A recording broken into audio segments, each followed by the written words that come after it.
Pounder, and welcome to today's seminar for CADER. I'm Owen Phillips, the Centre for Aging and Dementia Research's Involvement and Engagement Officer, and chairing today's webinar.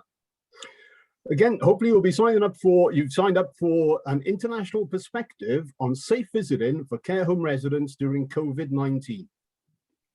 Now, before diving in and to give people the opportunity to join, I'd like to tell you a little bit about CADER. We aim to improve the lives of older people and those affected by dementia in Wales through integration of research, policy and practice. We do this through shared research initiatives, workshops, seminars, conferences, and our website. We also aim to ensure that our research is relevant to all stakeholders and our research findings are disseminated at events such as this. With our series of webinars, which occur monthly, they're designed to disseminate the results of the research. We organize the seminars right at the start of the research idea, so you can test ideas, view research from different angles, and let people know what's going on and how to get involved. Webinars can also then be used to create workshops as a follow-on, share research skills and plans. We run a monthly program, and to join our mailing list to hear about future events, please take a look at our website, which is cader.cymru, that's cader.cymru, or email us at cader@swansea.ac.uk. I'd now like to introduce our speakers. We have today Dr. Alice Griffiths from the University of Liverpool and Dr. Rena Devi from the University of Leeds. So hopefully we'll go straight into their presentations now.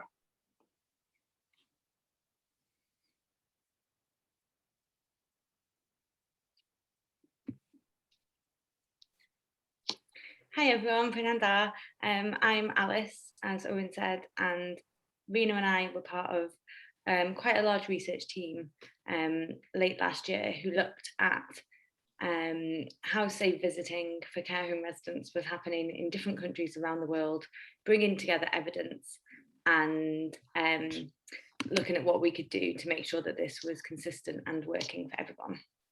So firstly, why is care home visiting important?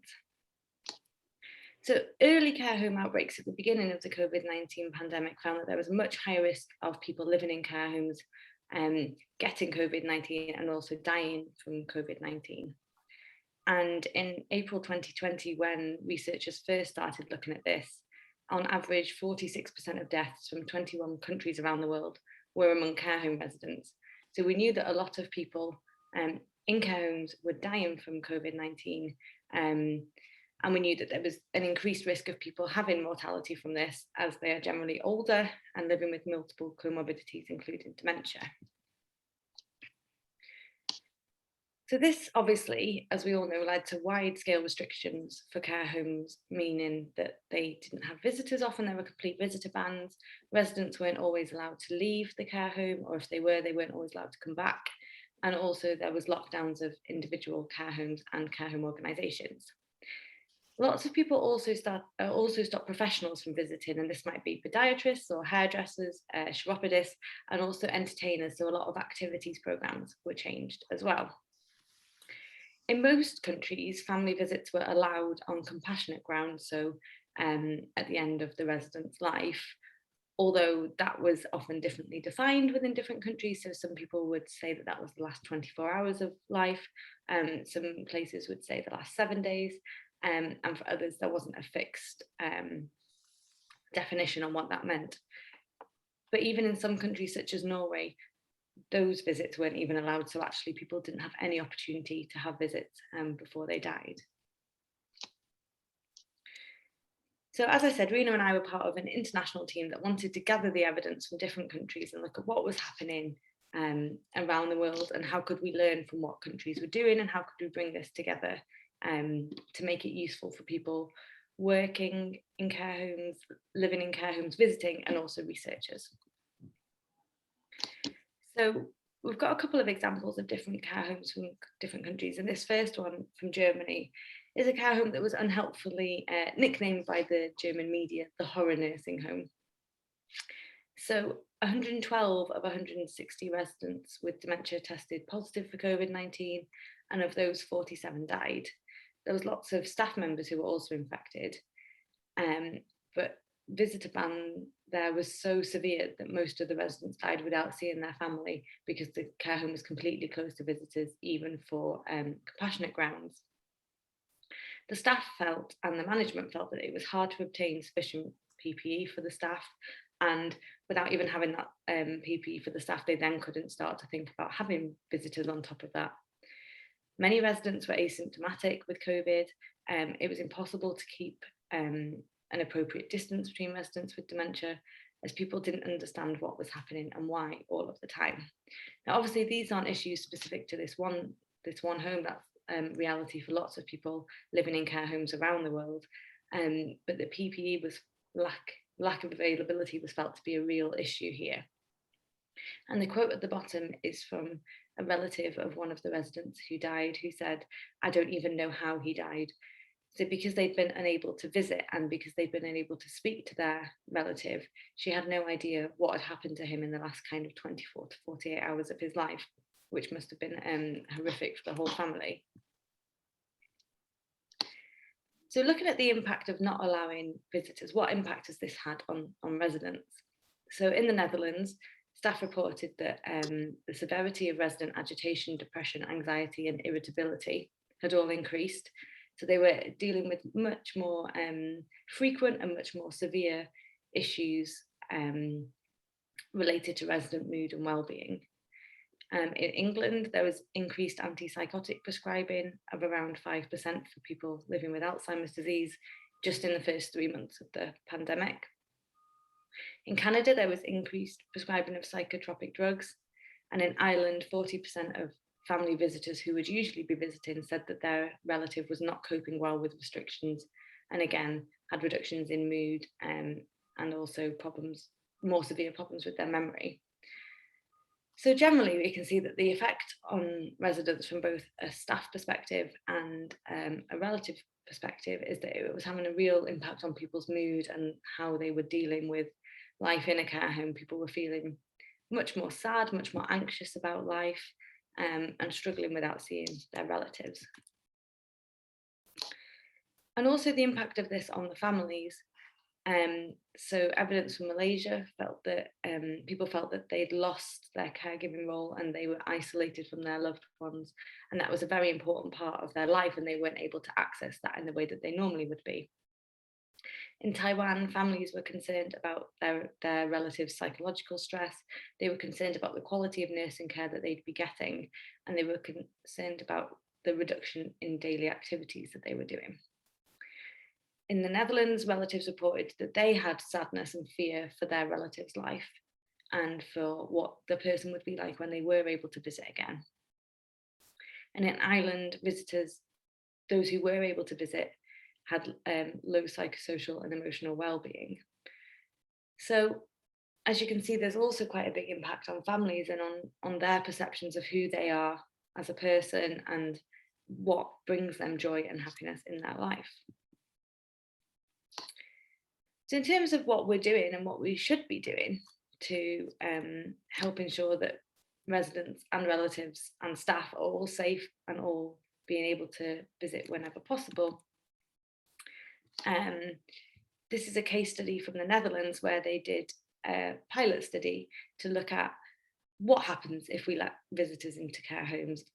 Are the effects of this as terrifying as we all think they might be?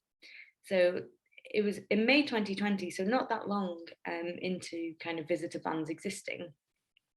They had 26 pilot care homes that they allowed to have visitors. And from this pilot, this led to all care homes in the Netherlands that didn't have COVID-19 at that time being able to welcome a visitor for 1 hour per week, which obviously isn't the visits that we would all want in normal times, but is certainly a lot better than kind of what was going on around the rest of the world. Staff members were terrified of what they called opening the doors to COVID-19, letting it in, letting visitors come and go. they found that most family members did follow the safe visiting guidance, so keeping distance, wearing masks, maybe not hugging, those kinds of things. So making sure that people were doing things to keep everybody safe. And the perception from people was that the joy of visiting, the joy of seeing their loved one helped them accept the restrictions. So weighing up those different options, they would rather visit and not be able to kind of touch closely than not be able to visit at all. However, there were some issues later on, once all care homes were letting visitors in, with family members who didn't believe it was necessary to have those safe visiting practices, to have the distance and to have the masks, as the levels of infections were so low. So they kind of almost created additional issues, because as COVID-19 infections didn't increase, people then assumed, oh, we don't need to do these additional things as well. So in terms of recommendations from the information gathering that happened from all those different countries, 5 recommendations were made. The first is that blanket visitor and family caregiver bans should not be used to prevent COVID-19 infections in care homes. As you can see from what we've been looking at today, ongoing visitor bans have negative consequences for everyone, for relatives, for residents, and for staff as well. And the small additional risk of having visitors in the care home should be considered against the benefits for all of those groups. However, safe on-site visiting should be required. The guidance around masks, around aprons, around safe distancing, and all those things should be maintained whilst that's needed. Interestingly, there is beginning to be some evidence around different kinds of care homes and where visiting might be more or less safe. So people who aren't sharing rooms, and care homes with newer designs where there's more space between rooms have lower risk of infections. As you'd expect, more crowded care homes have a higher risk of infection, and homes with better ventilation have reduced risk of infection. So it's all stuff that we would expect, but actually people have been looking at this specifically within care homes to help us develop that evidence. Secondly, safe on-site visiting practices should be used based on local community transmission levels and in discussion with residents, families, staff, and health authorities. So policies should be implemented that have been considered by the people who live and work in the care home and also visit. And there should be a person-centered approach that considers the risk for others in the care home and also the risk for the individual residents. It's important to acknowledge that it is an ever-changing situation and safe visiting procedures are needed. And actually, local community transmission levels are probably the most important thing to look at, because the majority of care home visitors live close to the care home, and therefore kind of looking at it on a localized basis could be really useful. When COVID-19 transmission is high, a switch to outdoor visits or limited visitor numbers but longer or more frequent visits should be considered. So actually, can we weigh up those costs and benefits? So rather than having 3 different people come in to see each resident per week, can we say, well, actually, you can only have 1 person while the levels are so high, but they can come 3 times a week. So you're still getting the same amount of time together. It's just with 1 person instead of 3. And obviously those restrictions aren't ideal for anyone, but it's trying to weigh up those costs and benefits as best as possible. The third recommendation is that family caregivers should be designated as essential partners in residents' care and have more frequent, longer hands-on visits if they are supported to do so safely.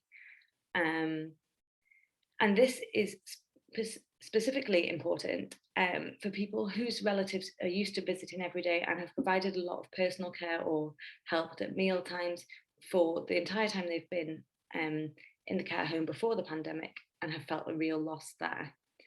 And therefore, family caregivers should be able to provide kind of hands-on or personal care if they have the same requirements as staff for infection control. So having training around that, using PPE and having the appropriate COVID testing. If they're experiencing or going through the same procedures that staff are, they should be able to provide that care.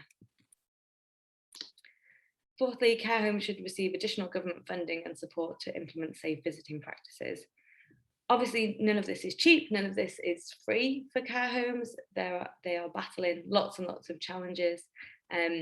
Implementing safe visiting practices has additional costs for them, like setting up the booking system, setting up appropriate spaces, buying in equipment that you need to have appropriate spaces, using staff time to support those practices, helping residents to meet their visitors, to get back, which may, particularly if people are outside, take quite a bit of time, and all the kind of infection control, the disinfecting of the spaces, supporting people with PPE, and supporting people with testing.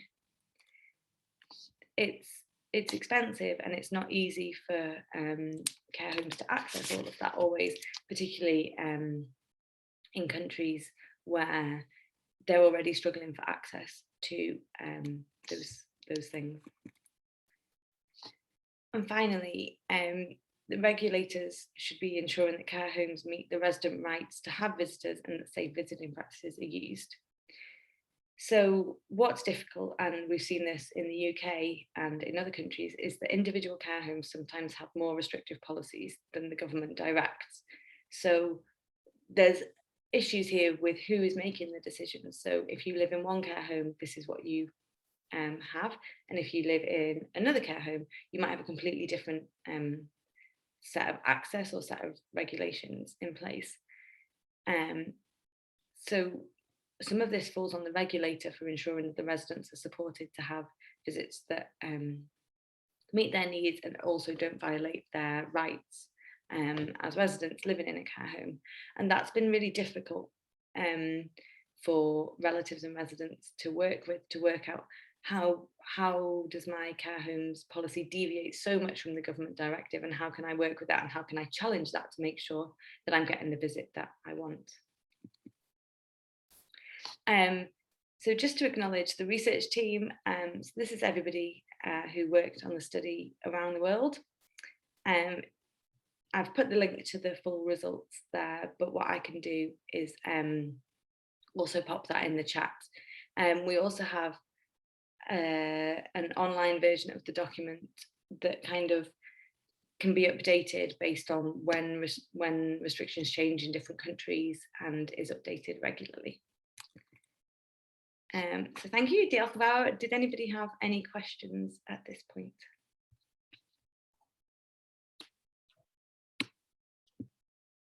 Thanks so much, Alice, for your presentation. Just to introduce myself briefly, I'm Steph. I work for CADA and I also coordinate the Enriched Cymru network.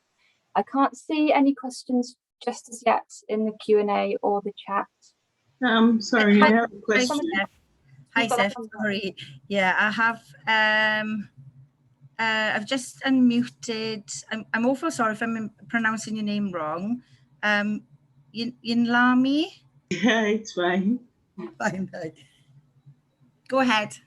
All right. Actually, I'm doing a research. I'm a Swansea University student. I'm doing a master's program.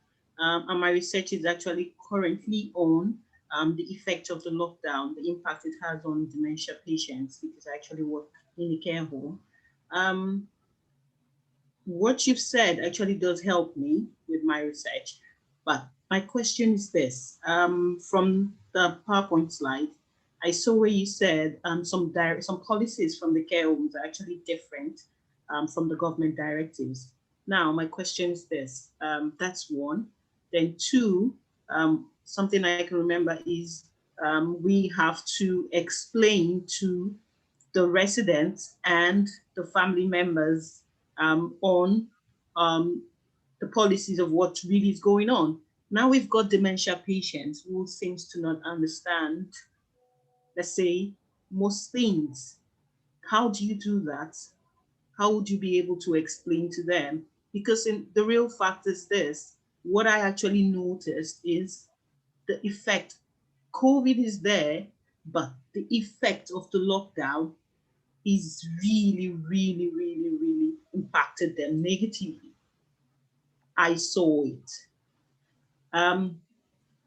We tried video calls, but it didn't help. It didn't really work. So that's why I decided to go into this research. And based on what you said, I saw lots of points that I would work with. But now, how do you achieve that if you're dealing with dementia patients or Alzheimer's patients?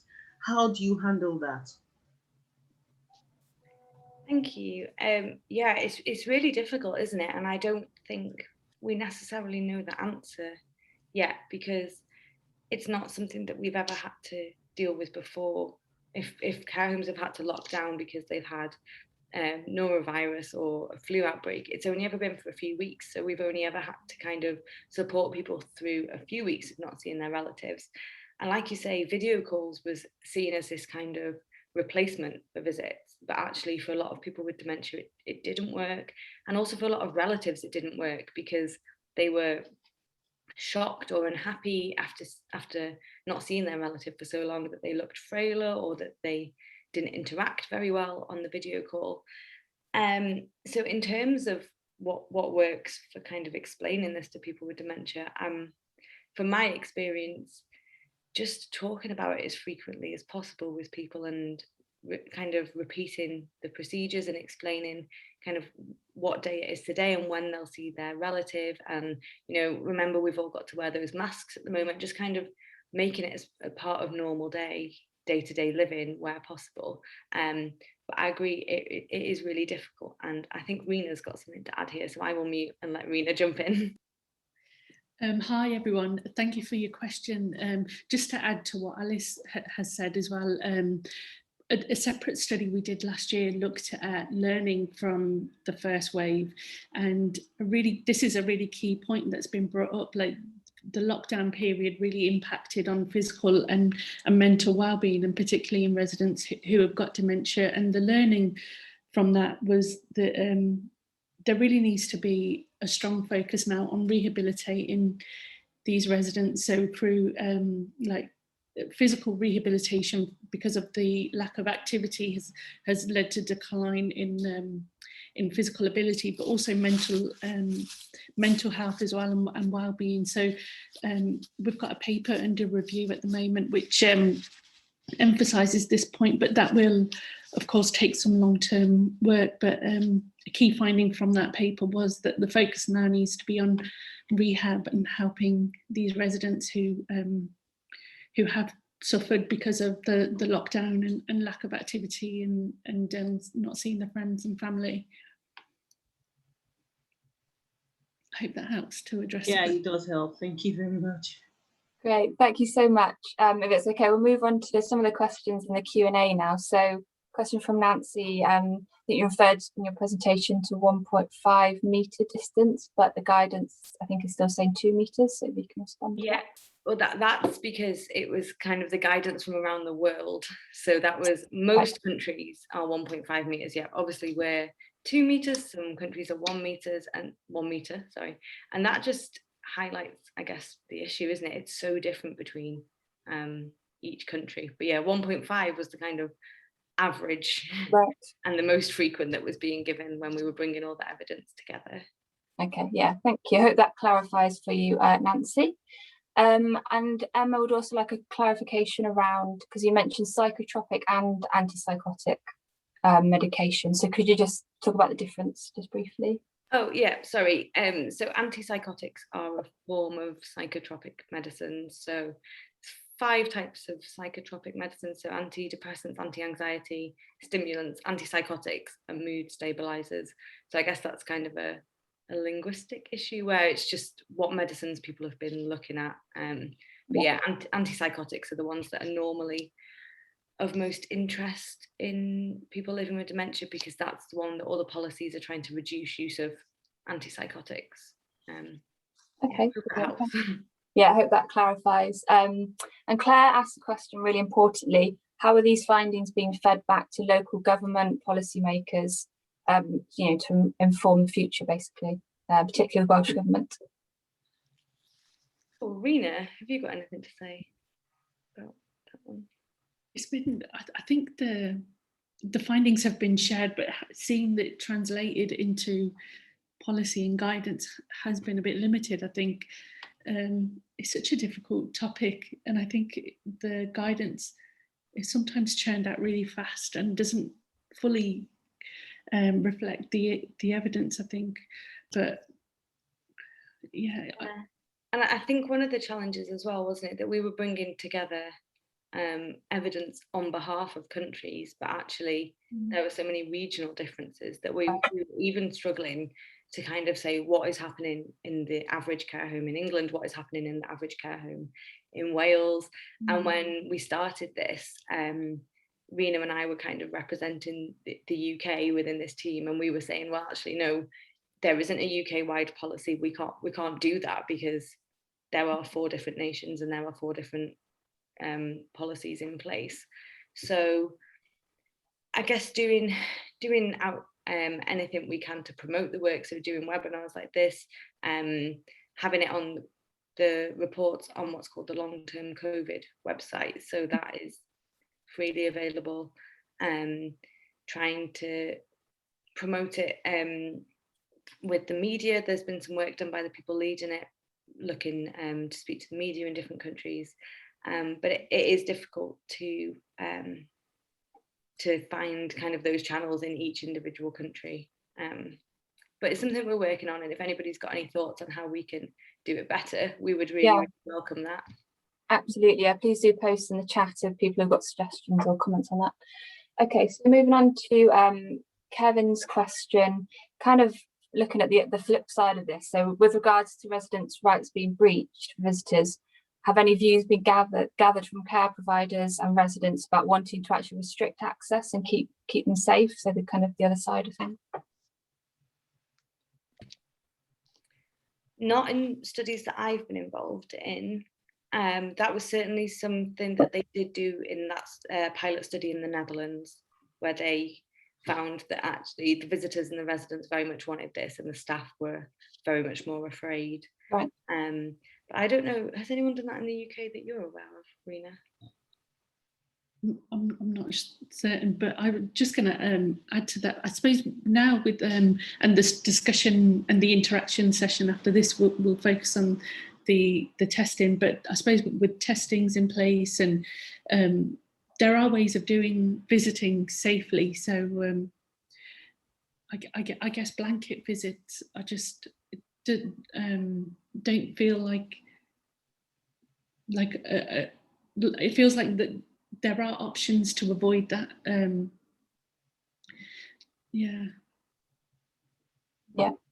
Okay, great, thank you.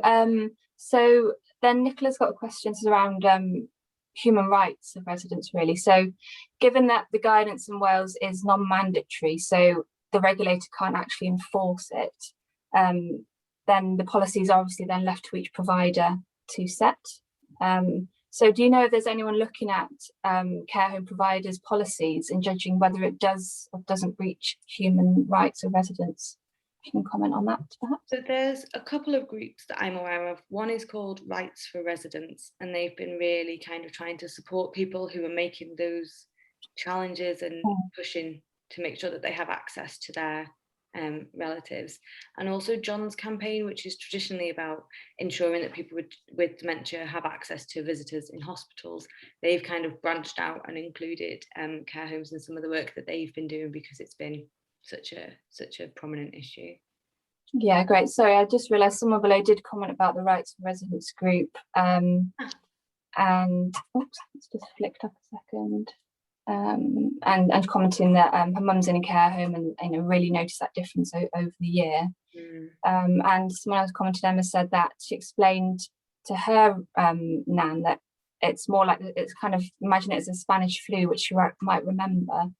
It's in her memory she was growing up, and I've heard also a friend explain it to their relative that way as well, and sort of to relate to it that way. Okay, so I'll move on to the next point now. So Andrea says that from her experience, the key are the staff who've replaced families during difficult times, as we know, and as long as residents are getting the required stimulation and treated as family, she thinks that a lot of issues can be avoided and that residents can still achieve positive outcomes. So suggesting it's all about the approach that each home takes to providing care, I suppose. So those excellent staff who stepped in and gone above and beyond. Yeah, of course. And I think I think care home staff have been incredible in the past kind of 18 months and continue to be so.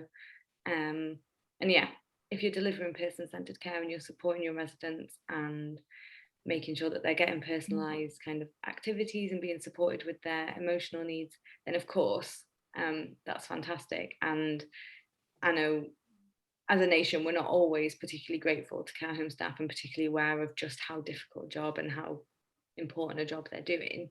But I think the issue is that those staff are also shattered and they do an incredible job, but they are really, really tired. And although they are able to help avoid a lot of the issues, there are still the issues there around kind of people's rights to see their relatives that need to be addressed. Yeah, it's finding that balance, isn't it? Okay, so James makes an important point about the way in which information and guidance is accessed, so the route to access, and he said he's, as a manager, has found it accessing the most useful information really difficult, because it's information overload, it's coming from every direction. And he's wondering if you found in your research that the lack of one single source of support or guidance has actually impacted on how COVID's been managed, so that process, if you like.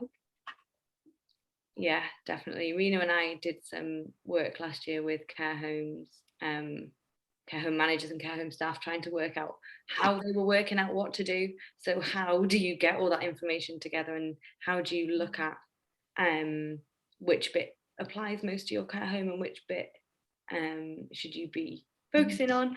And then by the time they've made a decision, updates were coming out, and I think some of the managers just felt that that was all they were doing last year, was trying to, and probably still this year, was trying to keep up to date with all these different policies and information and guidelines coming at them, like James says, from literally every angle. Yeah, so it's definitely flagged up in your researches. Yeah, a big frustration, I would say, for people, and that also they didn't always line up. So yeah, one set of guidance would tell you one thing, one set of guidance would tell you something completely different. And how do you bring those together, do the appropriate one, and also do what is legally required? Yeah, okay, and a couple of final points then. And Lynn makes a really important point. I don't know if you wanted to unmute and ask the question yourself, Lynn, but talking about, you know, the fact that closure of care homes to visiting is out of the actual care home's hands in Wales because it's subject to Public Health Wales, so that safe visiting is not a consideration because it's sort of taken out of their hands. Then you're welcome to have a chat if you want. Or Hi. I just wanted to raise that they're often, it's out of our hands. We would like to continue with safe visiting. We are closed at the moment for PCRs that came back positive, then came back negative. We've got nobody in the home that has got COVID yet. We are closed to visitors, and whilst we believe that we could do safe practice visiting because we've got lots of outdoor space, we're not allowed to do it, and I think that's where relatives and the media really give us bad press at a time, but actually it's not us. We would love relatives to continue to come in and see their loved ones because we've done loads of risk assessment on emotional health and the benefits of having visitors, but it's out of our hands in Wales.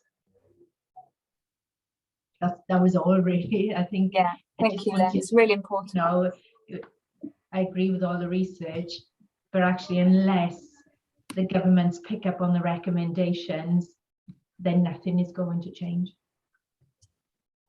Sorry to be negative, but I think it's an important point. It is really important. We agree with things and we have got flexible policies.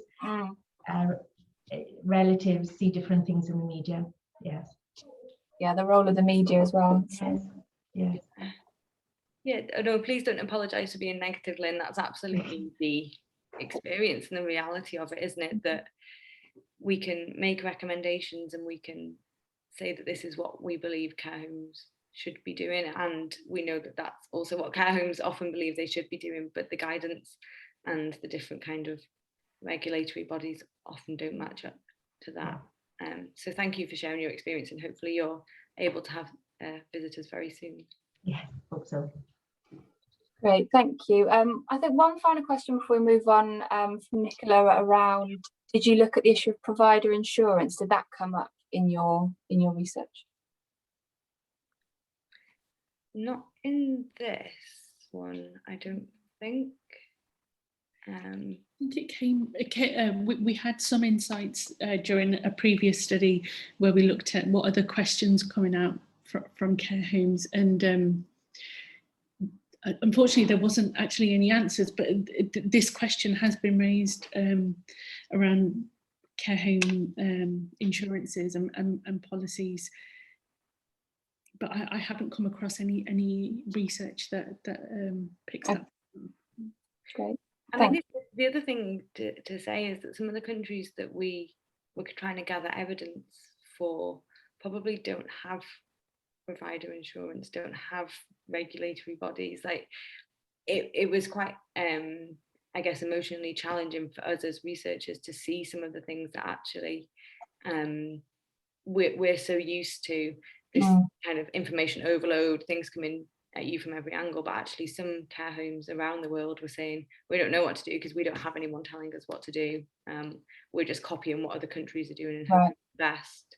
So quite a range of approaches. Yeah, very much so. Nicola, I think, have you got your hand up? Would you like to come in and ask to unmute? And hopefully you can speak now, can you? Are you unmuted? I'm unmuted, can you hear me? Yes, you're quite quiet. Alice, can you hear Nicola? Sorry, my Zoom is... Oh, there you go. That's better. And the reason I asked the question is because what we found at the Older People's Commissioner for Wales' office is that even though the guidance, the national guidance, might encourage and allow visiting, sometimes providers going on the local advice from the IMT or public health Regulators, maybe advising not to allow visiting, had to go with that, even though they wanted to allow visiting, and they had to go along with that because otherwise their insurance would be void, because their insurance means that they have to follow public health Wales advice or any health advice. So that's why I asked the question about insurance, really. That's really useful to know. Thank you, Nicola. Yeah, it's all those different processes that don't quite match up, isn't it? So I think in the interest of time, we'll move on now to Rena Devi from the University of Leeds, who's going to sort of lead a bit more of an interactive discussion. So over to you, Rena.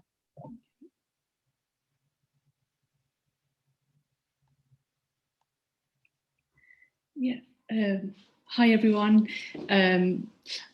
So my name's Rena Devi, and I work as a Senior Research Fellow at the University of Leeds. And in this part of today's session, it will focus on just getting some audience discussion and interaction going, and sharing ways to overcome barriers to using lateral flow tests in care homes, and also exchange some thoughts on a really recent topic that's been coming up, is compulsory vaccinations in care homes. So this part of the session aiming to be really interactive and get audience participation. So please, don't be shy, just raise your hand or put things in the chat box, and Stefan and Owen are helping to monitor that so that we get everyone's thoughts across and input. So as this audience will be familiar with, lateral flow tests have been introduced and going on in care homes, and they've helped to facilitate some safe visiting for residents. So that these tests give a rapid indication of COVID symptoms and cases, and therefore can be used as a really quick way to recognise if anyone's carrying COVID, and therefore be able to facilitate some visiting for residents.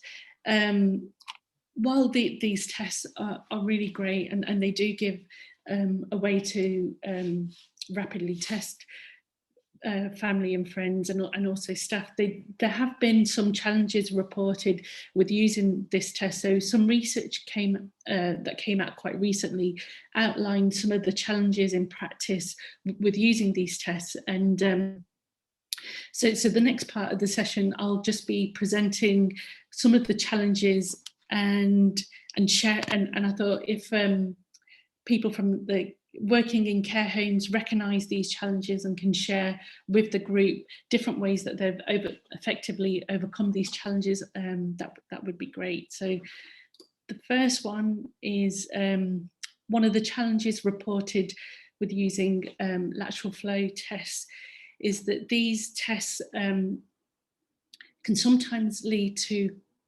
complacency and compromised infection control and prevention practices.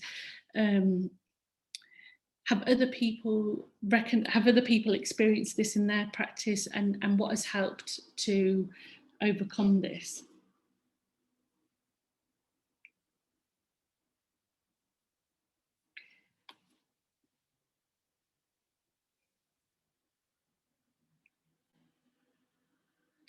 Just keep an eye on the...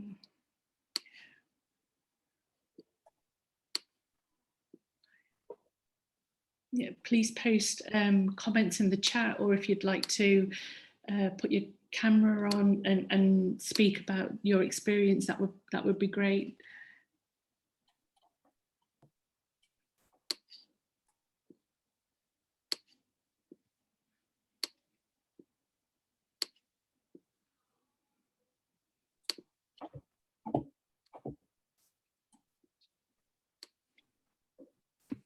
I think there were a couple in the Q&A box, Rena.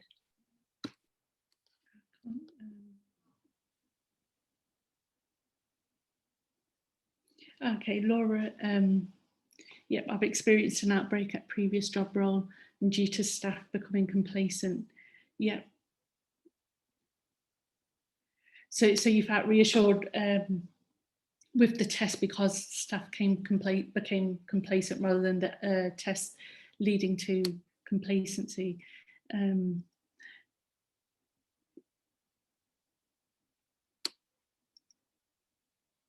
Yeah. Is there any other comments or? Rena, it might be interesting to see if people are even kind of engaged, doing the lateral flow testing at the moment in Wales. If people could, just briefly say yes or no in the chat, maybe just to get an indication, I guess. Okay. Yeah, so if people could type in whether they're using the test. James is saying we have had relatives that are refusing to be tested. And James, if you don't mind sharing, what have you, how have you overcome this in practice?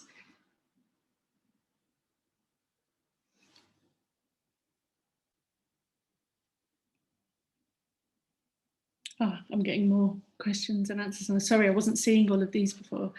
Okay.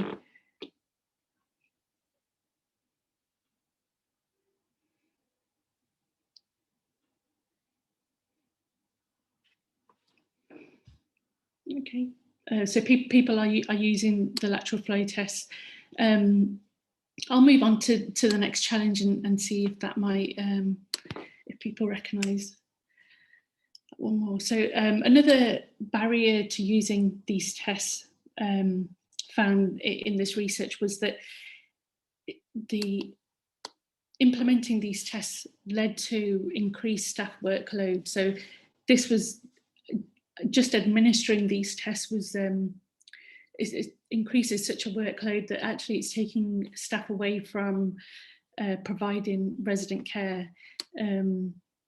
How have other people experienced this, and how and would anyone like to share any tips on ways to address this challenge in practice?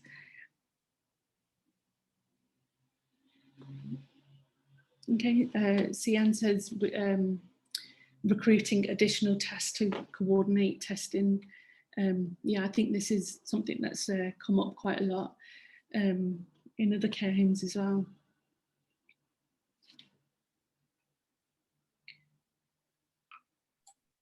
Rena, there's a question about how reliable the results are from these tests. Can you comment on that, if you know anything around that? The accuracy rate is that there has been evidence to show that they're not as effective as the PCR tests, and that's why there was some quite controversial sort of debate around this around last year. But to get the accuracy, there's been evidence that we have to do repeated tests. So some of that created quite a lot of contentious because, again, it increased to do multiple tests. It increased a lot of workload. And Hannah from Manchester said they really don't think they're reliable. They always get a negative on the lateral flow when the PCR is positive. So there's an issue around reliability, I guess. And there seems to be sort of a mixed response about whether it does or doesn't increase the workload. Some people are saying it's taken before the shift, but other people are saying that actually there's a lot of additional paperwork. So it doesn't sound like there's one singular approach to how they're kind of carried out, I guess. Yep, so it's increasing paperwork, and also staff have to come in before shifts, which is unpaid time, I guess. And just, I mean, can people comment on how they're addressing this? We had someone say that, I mean, that you've employed extra staff. Are there any other ways that in practice people have addressed this topic? There's lots of comments in the question and answer, and please do raise your hand if you want to just, contribute verbally as well. I don't think the chat's working at the moment, unfortunately, but the Q&A does seem to be working. Okay.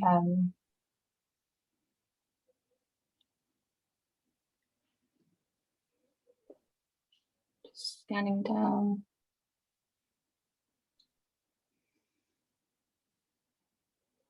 Richard said they're doing 3 tests per week, so 2 of those are lateral flow and 1 is PCR, so that's a combination, and they feel that safeguards everyone as best as they possibly can, especially with this new delta risk. So they're doing a combination of them. Yeah. Okay. And Richie, how have you managed the workload that comes with this? Do you have any tips to share around that?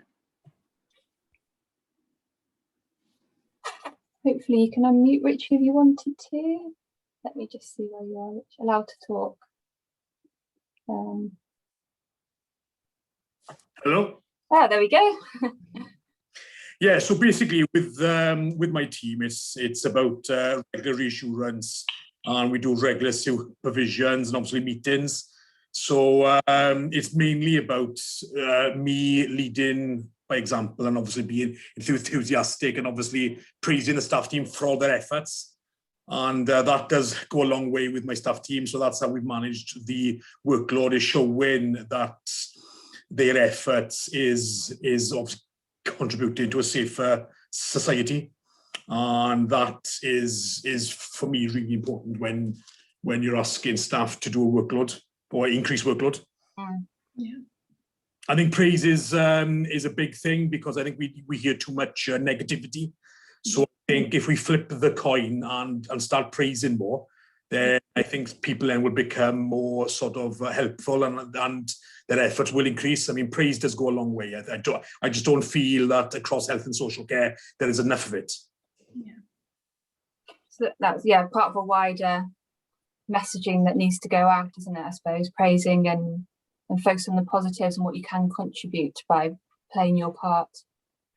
Yeah, exactly. And I just feel like, I mean, if you're leading a team and you're showing that you're stressed and obviously overworked, then that is going to have a negative impact on the staff team.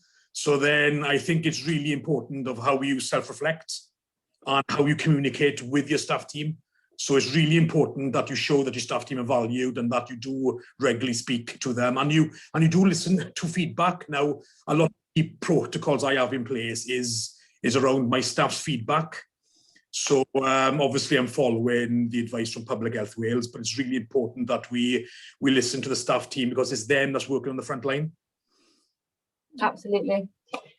And James has almost commented that the government should be providing some of this information on the telly, you know, in those prime time advert slots, you know, why you should be testing, how to do it, so that you've done it before you've got to the care home. So yeah, I saw in the Q&A Lindsay describing that staff have been doing some of the testing at home before their shifts and recording electronically. Has this helped to reduce that sort of burden of the testing? And if you'd like to, it would be great to share, hear your experience of that, if you wouldn't mind putting on your mic. okay, hopefully you'll be able to now, Lindsay, if you wish to, no pressure.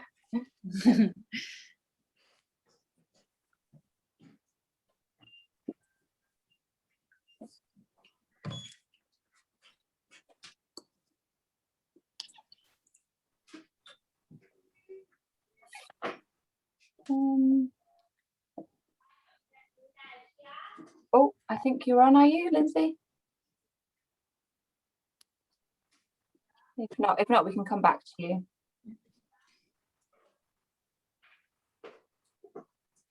She has put in the chat that extra time is required for inputting all the information. So there is always, those tests are done during shift time. So there seems to be a difference here, doesn't there, between doing the test before shifts or doing them during the shifts. Yeah. Okay. We can move on to the next slide, I think. This touches on what we've been hearing is the inconvenience of staff.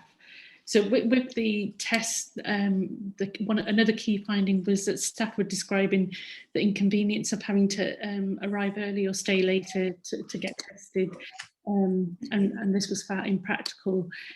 So how do we overcome this? We've heard already, like how Lindsay described, and I'm just trying to look through the Q&A, that some of the staff have been taking it at home.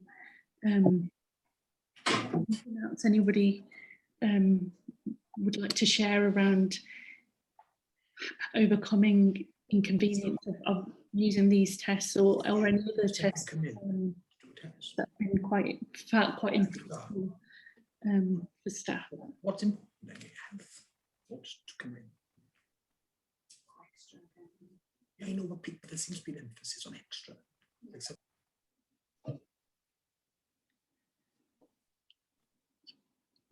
Here's some background noise, I think, from someone. I think, Emma, you might have had your hand up recently to comment on this. I know you put some comments in the chat, so hopefully... Yeah, there you go. Yeah, that's fine. I'm covered by the chat comment, but thanks for coming to me. Hi, Emma. Hi. Yeah, so it's just what my nan's care home have done is just limit the number of appointments to try and balance that staff additional time required for paperwork and LFTs and stuff. They've actually sort of just minimised the number of visitors, the number of appointments for visitors, and they're not doing weekend visits because their staffing is generally lower on a weekend. So yeah, so that's how they've been dealing. But the good thing that they've done, and one of the gentlemen earlier was saying about the positives, it's almost impossible to get the positive messages out there, because but Nan's Home have been brilliant, and it's the communication with the family members that's really helped family members to actually be a bit more understanding, you know, what we can tell you, what we can't tell you. Oh, sorry.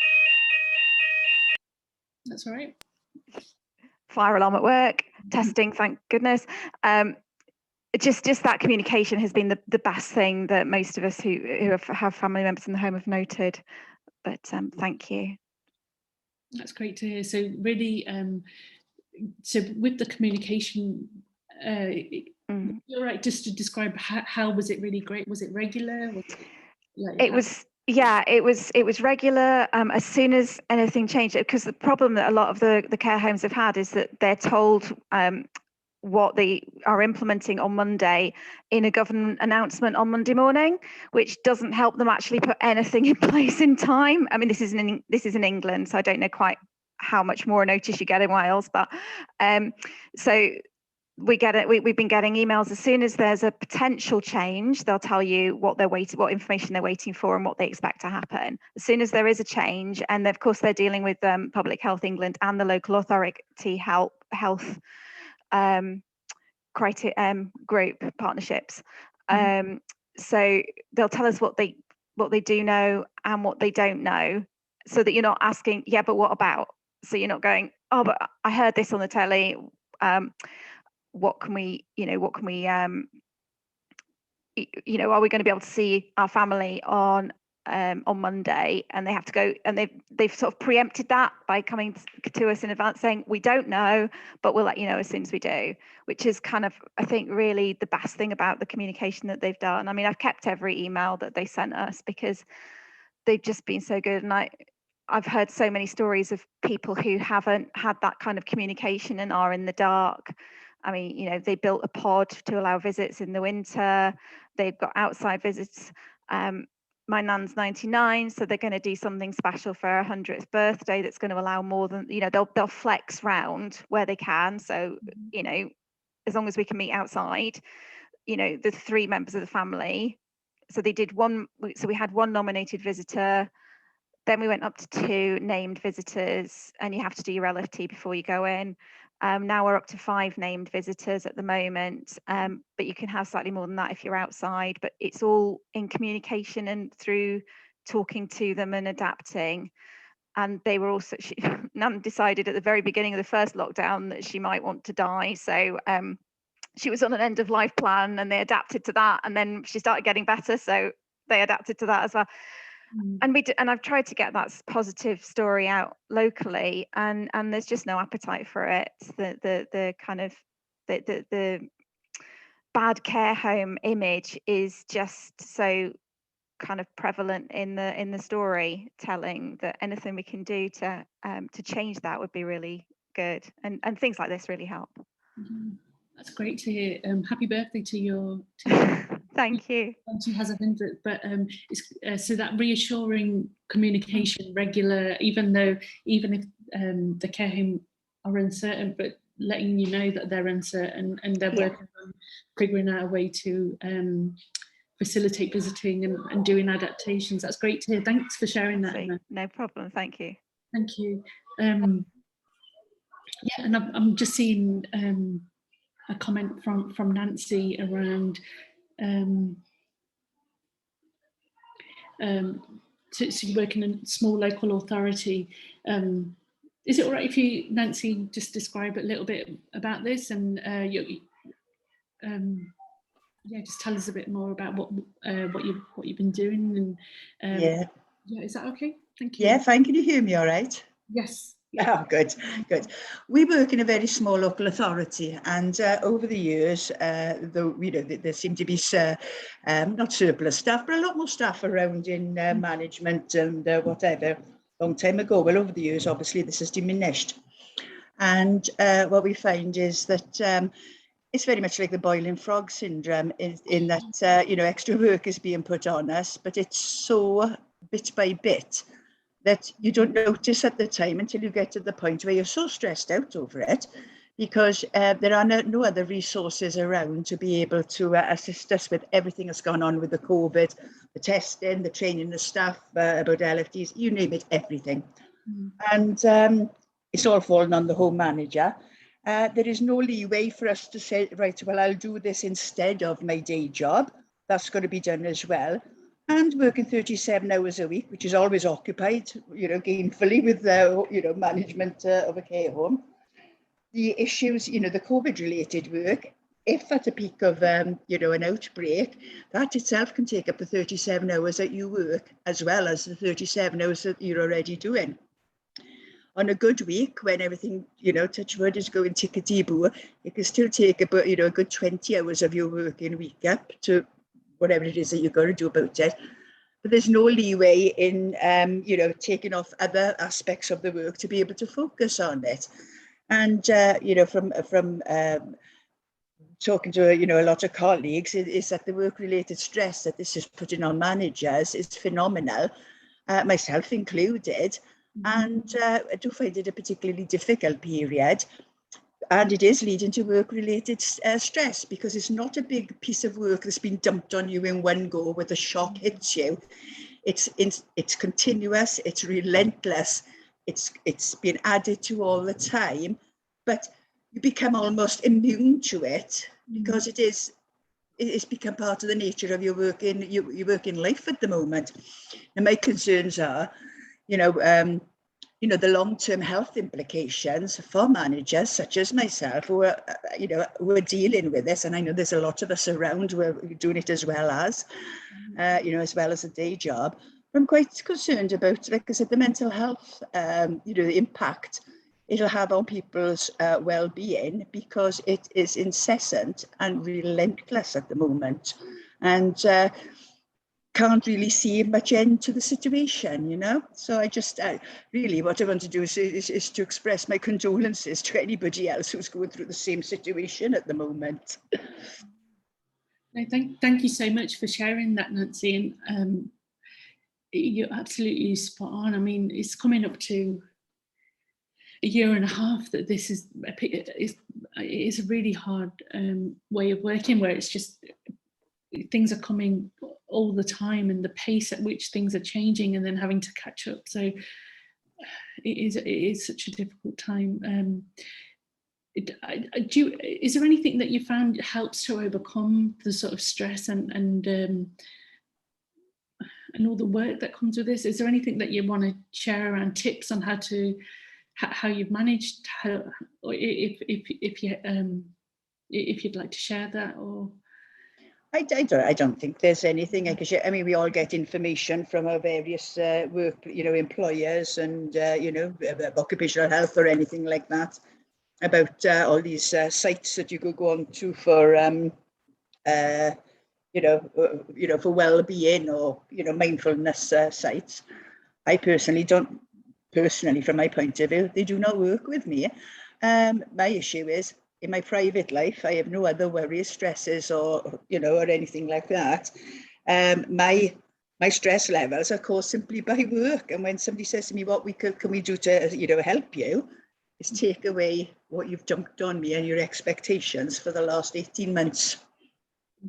Yeah. Okay. Thank you for sharing. Thank you, Nancy. No problem. I haven't been able to scroll all the way through the comments yet, but the other thing to add around that is that Sian's commented that the unpaid time and might in the future actually throw out some issues with employment law or HR. Like Nancy's saying, adding extra things, adding extra time for tests and things like that. So that's something to think about, I think. That is absolutely it's such an important point. Yeah. Has anyone come across any issues around addressing that in terms of HR and employment law? Because of course that is actually such an important point.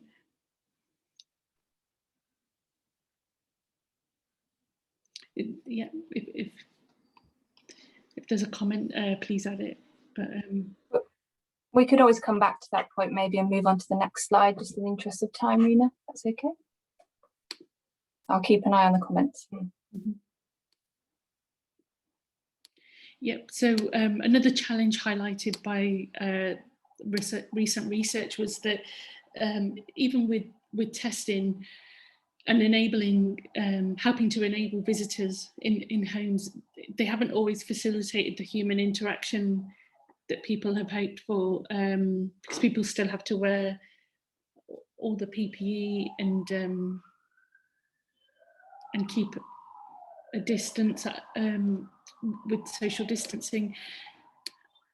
Would anyone have other people experienced this, and could you share any tips with the group on ways to address this or overcome?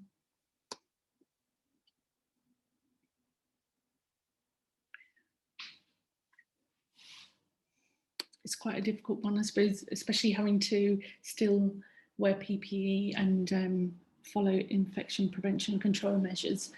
This does seem like a really difficult challenge.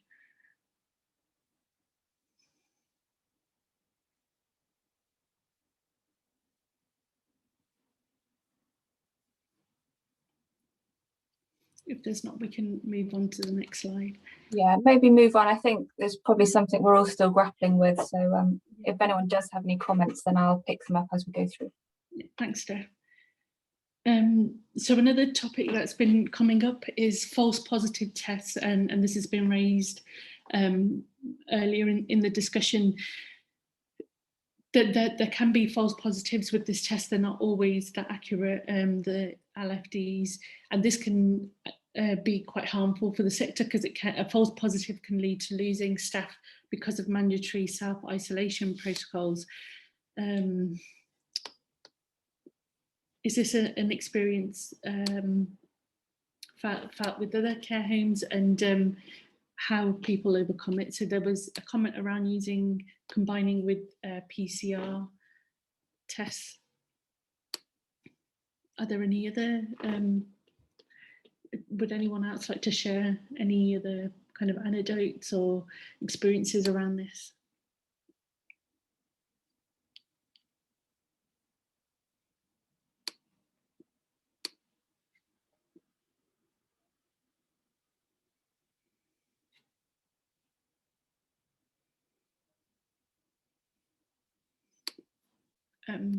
So Sian is describing that this is one of the most challenging parts of the pandemic. Would it be all right if you just can describe a bit more about your comment, if that's okay? Yeah, no problem. Can you hear me okay? Yes. I was going to shut my collie dog out because he'll bark all the way. So yeah, it was really, really difficult because there was a time, I think in the first sort of 6 to 12 months, we had 8 false positives in 1 week. And it wasn't just from the care staff, we had domestic staff, kitchen staff, so it impacted all the different departments. But thankfully, I honestly, I cannot praise them enough, but our staff just picked up all those extra shifts for us and they just covered it without question. We did have some staff offer to stay out to sleep over. Thankfully, we didn't have to do that, but fair play to them, you know, they offered to, should we be really short-staffed. And yeah, obviously the agencies, our local authority, their advice was if you're short-staffed, agency is your first port of call. But as we're all aware, you know, agency staff do go to several different homes, so that in itself presented a massive risk. But then, as I say, what the agencies did was cohort, I suppose, in a way, staff, so that they were only going to one particular home and then they'd be kept there to prevent that risk, so that would reduce it. But as I say, thankfully we didn't have to use them in the end. We're just so grateful for our staff being as amazing as they are, to be honest. Mm-hmm. That's great. Thanks for sharing that. And Rena, Rachel's also commented on the question at Q&A that the local authorities in Wales are good in that they will also get a PCR, and then obviously if that's negative they can advise to not self-isolate. So that process sounds like that's been in place in Wales. Mm-hmm. And it's working well there. Okay, that's good to hear. Thanks, Rachel. So should we move on to the last slide, just in the interest of time? I know this, yeah. The second one's probably going to generate quite a lot of discussion. Yes, yeah, thanks, Steph. So this is the last part of the discussion. So I thought just to hear thoughts around if anybody's got anything else to mention about LFD tests that we haven't already discussed. And secondly, so there's been a lot of talk in the media, also on social media, about compulsory vaccinations to help create that safe visiting, both for staff and I think also visitors. This is quite recent. I was just interested to hear thoughts on this, but also importantly share with the other care homes in the session. Any thoughts about would this work in practice? What are the implications of this? Because I mean, ultimately, like we've been discussing, this could, if it raises a lot of issues for care homes, it's not going to work in practice and that sort of thing. And Alice and I can help to share some of these messages. Yeah, so welcome any discussion on this, please. There's one comment in the chat already from Lynn, wondering, I don't know if you can comment on this or not, but is it true that the lateral flow tests weren't actually intended to be used in vaccinated people? I'm sorry, I can't, I'm not sure about that. Alice, Alice might have some insights about this, but I haven't seen that. No, I don't know either, sorry. Raising the question. Sorry, Lynn, we're not sure. But very interesting to yeah, to find out. And Rachel said, people don't understand that negative flow test isn't an answer to being pinged. So that's separate to being pinged by the NHS app and the track and trace. So yeah, big challenge. Yeah. Around that. Seem to be integrated with all the other systems going on at the minute.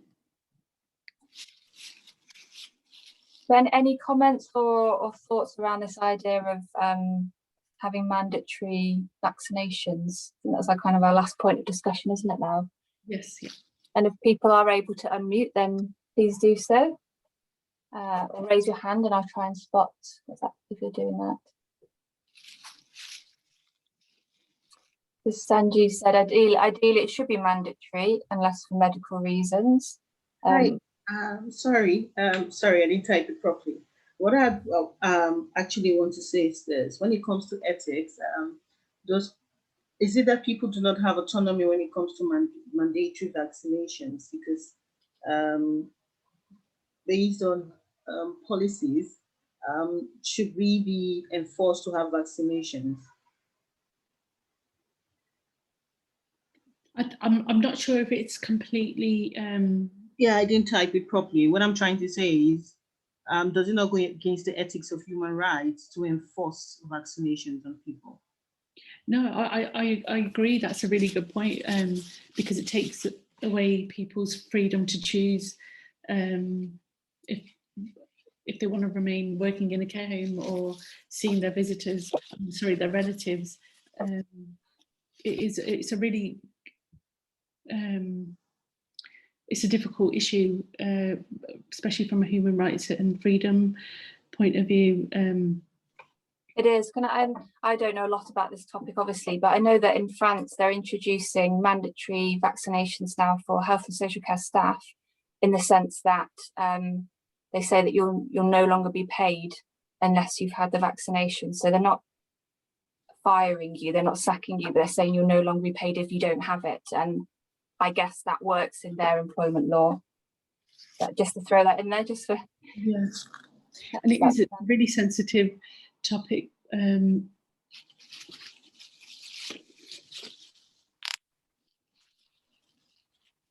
and I'll go back to Sanjay's comment. So ideally, he thinks that they should be mandatory unless there's a medical reason, but there's obviously issues around staff shortages in the sector, and this could lead to additional pressures.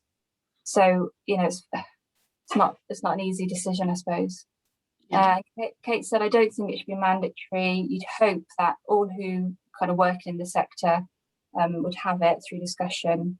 And she thinks it would be better if in care homes it'll be across the NHS and home carers as well. Yeah. Nicola said it could breach human rights, also potentially discrimination under the Equalities Act. So yeah, there's all these issues. Yeah. Sorry, just trying to keep up here. And Julia said, understand that Hep B vaccination is mandatory in the NHS. I'm not sure on that. I don't know if you know that, Rena or Alice. Certain vaccinations are already mandatory. I'm not sure. I'm not sure about that. Sorry, but it's something that we could look up. And Andrea's commented, people are free to choose their jobs, and when we decide to do that job, we take on a responsibility and everything that comes with it, and we have this duty of care. So obviously that's the other side of it, isn't it? Duty of care for where we're working and what that means. Yeah. Oh, Lynn's clarified the Hep B's for doctors. Thanks, Lynn. Oh, Sue has her hand up. Let me see if I can unmute Sue. Allowed to talk. I'm sorry, Steph, you can't. It's to do with the version of Zoom that Sue is I can promote Sue to a panelist. Let's do that. See if that works. You might have to rejoin those two. Apologies.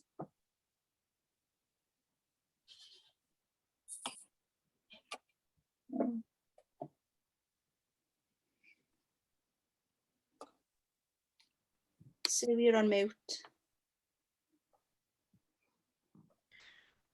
I'm Sue from Wiltshire Care Home Volunteers. We visit people in care homes who don't have regular visitors, and we're sort of struggling with this idea of people having to have been double vaccinated who are volunteers. You said about the French system, I mean, they aren't paid. Many have really good, deep relationships with the people that they visit. And you know, it's very person-centered, and we feel that you know, it's going to be a real challenge, particularly as in over the last year we've got a lot more young people coming to volunteer to visit residents, because we've been advertising on Facebook, for example, and we've realized not a lot of young people will be vaccinated yet, double vaccinated. So it's a real challenge to how do you ask people who are doing something in a voluntary capacity and then you'll tell them they must be double vaccinated. Yeah, it's a really good point. Thank you, Sue. Yeah, really difficult, especially with volunteers who were giving their time voluntarily to help, and then put in difficult sort of barriers around that. Yeah. Okay. Okay, I think if there aren't any more burning questions or comments for now, should we wrap up the discussions? We've had some really, really interesting and rich discussions, so thanks to everyone for contributing. And thank you to Rena and Alice for your wonderful presentations. From the amount of people on the webinar and registered, we know this is a really important area, obviously, at the moment. So thank you both. So for the last part of the webinar, I would like to introduce my colleague Sondra Butterworth, who is going to tell you all about the Enrich Cymru network. This network is all about supporting care homes to be research active in Wales. So the network is affiliated with the wider networks in Scotland and England. And in the last year, we've had some new funding from Welsh Government to grow the team and to grow the network. And I know some of the original Enrich Cymru homes are on the webinar, so it's really good to see you. And so Sondra's going to give you a bit more background about the network and how you can join. So over to you, Sondra. Hi everyone, I'm so pleased to be here. I'm one of the new Enrich facilitators alongside my colleague who is on the call today, I believe. And I cover North Wales. I am based in North Wales, and my colleague Emma covers South Wales, and Steph, who just introduced the session, is the coordinator of the Enrich Cymru team. We are a small team, but we're very effective and very good. So hopefully you will come and meet with us or join the network as we come out of lockdown or before. Okay, can I have the next slide, please? Thank you. So what is Enrich Cymru? Essentially, Enrich is a UK-wide network, and Enrich Cymru, we're specifically focused on Wales, obviously. So Enrich is about enabling research in care homes, and it's a national network of care home community, and it's designed to help care homes to participate in more health and social care research in Wales. Enrich was developed in Wales in 2018, and up until this year, Steph was the only member of Enrich for 1 day a week, Steph. So she's done a great job, but obviously she needed more help, so that's where we come in. And one of our roles is to try to identify the needs of care homes, specifically in relation to research. And what I've found, interestingly, is that as a researcher, I enjoy, luckily I have a understanding of health and social care research. I'm an ex-nurse, but within care homes, there's often the understanding, as I know, I used to manage a care home, and I understand that the research is often thought of as something that happens in hospitals, clinical teams, etc. But it isn't necessarily that. Research could be storytelling, it could be a service evaluation, it could be just finding lived experience of carers or relatives or staff and the residents within lockdown. There's all different sorts of research, as well as the very important clinical research, particularly in relation to COVID. So what we want to be able to do is identify the needs of the care home staff, and if there's anyone on the call today who are not necessarily working in care homes, but you are supporting care home research, we'd love to hear from you as well. So we see it as a collaborative partnership between ourselves as Enrich, based at Swansea University, and the care home community. That's people within the care home and supporting the care home. Can I have the next slide, please? Okay, so we've developed the Enrich Care Home Network, and we want more people to be involved in the network. We're hoping that it's going to be, well, we know it will be a supportive environment for care homes, and hopefully within the network, the support can be virtual, as we are all in lockdown or coming out of lockdown at the moment. But as we progress, we want to be able to have physical meetings in the different locations around Wales. So we want to identify the research needs. So it may be that it's basic research understanding or training that you or your staff may need. Also resources. So we have facility to obtain and develop resources which might help the care homes. We are developing a network online, so a little intranet site which people can share examples of their good practice or collaborate on research studies together. What I would like to see is a few care homes that may have a very similar research problem that they want to address, working together with our support. That'd be fab. So please, you know, let us know your needs.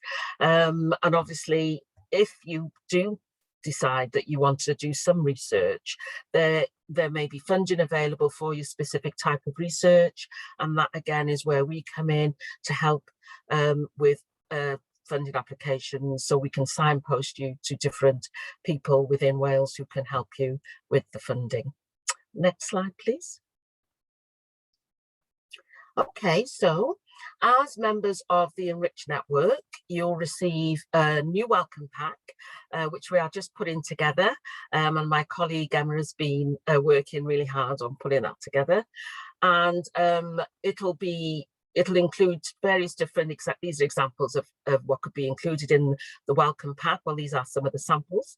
And we want to try to develop the role of a research champion within your care home. And that champion might be able to help with developing and improving care practices within the care home, using real life research evidence that can help to improve that. Now, what we have is a membership form for any of you who either want to update your membership details, or if those of you who aren't members, I'm going to put the link in the chat box. Hopefully it'll work, but it's on this presentation. I believe that you'll get a copy of this presentation after, so that you can just go straight onto the link. And it's a bilingual digital form, should just take, I think, 9 minutes to complete, I think, Steph, yes.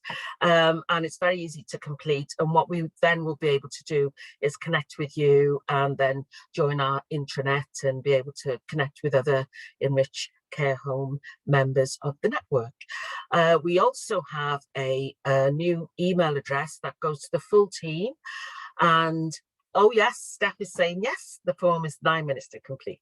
Yes, so that would be, if any of you want to contact us as a team, you can also link to our new email address. Next slide, please. Okay, so one of the things that we do in Enrich, as well as working with the care homes, we also work alongside our health colleagues. And there is one particular trial that is being run. It's government funded and it's a priority trial for the government in relation to COVID. So it's about trying to reduce the incidence of COVID infections in care home, and it's called the Protect CH Care Home Protect CH trial. And if anyone's interested in getting more information about that, there is a video link there that I've put in the box. There is a Welsh version and an English version for your reference. Okay, next slide, please. Right, so with the Protect trial, this is a slide directly from the trial team, and what they are providing is information for the care homes around how what the role of the care homes would be if they took part in the trial. There is also payment for the care homes who take part in the trial, and the care homes will receive a tablet to enable them to record data on. There will be an identified nurse to support the care homes, and ongoing training for the care hero, as they're calling them, which will probably be your research champion, hopefully, if you get one. Okay, can I have the next slide, please? So this is a little poll I'm hoping will work today. Just as a final closing statement, what I want to be able to do is just to find out from you guys what you want from us. How can we help you? Am I right in thinking the poll is going to come up? Oh, aren't you fabulous? So with poll, as you can see, I'll talk as you complete it. Hopefully it'll be fairly straightforward for you to complete. So I'm asking if you work in a care home setting. So it's easy, yes or no, that's it. And then for those of you who work in care home settings, if you then feel that you want to be able to join the network, then you can fill in the application form, or if you just want us to get in touch with you to talk more, put your emails in the chat box and we can get in touch. That would be fabulous. Also, the next question, do you support or carry out research in care homes? So that is targeted at everybody who is here today. And again, if you'd like us to have more information about what you currently do, it may be that we become matchmakers and some of you are doing very similar things, and we can maybe have a look at getting some homes doing similar research together. So that would be great. Thirdly, are you interested in joining the Enrich Cymru network? So that is going to be a yes. I'm positive it's going to be a yes, right?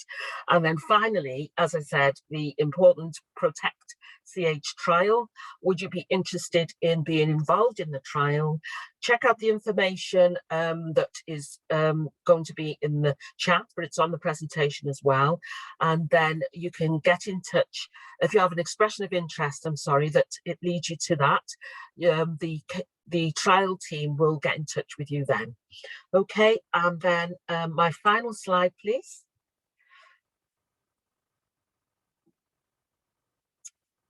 Fabulous. And it's Diolch and Val from me. And Sandra, thank you very much. And bye. Brilliant. Thank you so much, Sandra, for all your enthusiasm and taking that tour through the network and that really important trial. So in the interest of time, I want to try and finish on time. Just wanted to say thank you to everyone for joining today and for all your contributions, because that's what makes these events come alive. So thank you all, and sorry if there are any hiccups with the technical issues, but I think we broadly managed to capture everyone's comments, and we'll also be going back through the chat and the Q&A after the session as well. All the presentations and this recording will be uploaded to the CADA website, and you'll get an email with a link to that after the event. So just before we close the event, just to say, when we do a very short feedback survey, just very quick, will appear, just so we get a gauge on how you kind of found the event today, and if you've got any suggestions for the future. So with that, Diolch yn fawr, thank you very much, and we hope to see you again at another seminar in the future.